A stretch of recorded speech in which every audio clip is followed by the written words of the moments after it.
Bref, alors bon, par rapport à ça, il y a beaucoup de gens qui rétorquent oui, mais bon, c'est bien beau ce que tu dis, c'est bien beau tes conseils, mais en attendant, qui va payer le loyer? Qui va nourrir les enfants?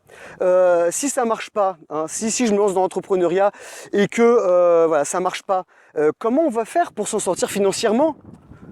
Alors, moi je réponds à ces gens-là, bien entendu, on fait les choses intelligemment, hein, sans brûler les étapes, on ne quitte pas son job comme ça du jour au lendemain sans avoir commencé à préparer le terrain et avoir préparé un vrai plan d'attaque.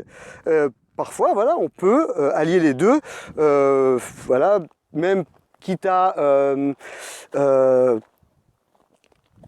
temporairement travailler à mi-temps ou diminuer ses heures de travail en tant que salarié pour pouvoir laisser du temps à, voilà, pour pouvoir développer son business, pour pouvoir développer son idée.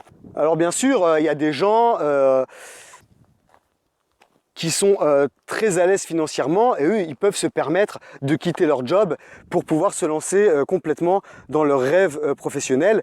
Mais bon, ça, c'est pas donné à tout le monde. Et voilà, si vous le faites, faites-le seulement si vous êtes vraiment très à l'aise financièrement et que vous avez réussi à mettre beaucoup d'argent de côté. Sinon, ne prenez pas ce risque. Moi, je ne suis jamais favorable au fait de prendre des risques inconsidérés. Je ne dis pas qu'il ne faut pas oser et persévérer et voilà, tout mettre en œuvre pour mettre en œuvre un projet, mais voilà, ne pas tout risquer et voilà, risquer de se mettre sur la paille, ça c'est pas du tout ma vision des choses.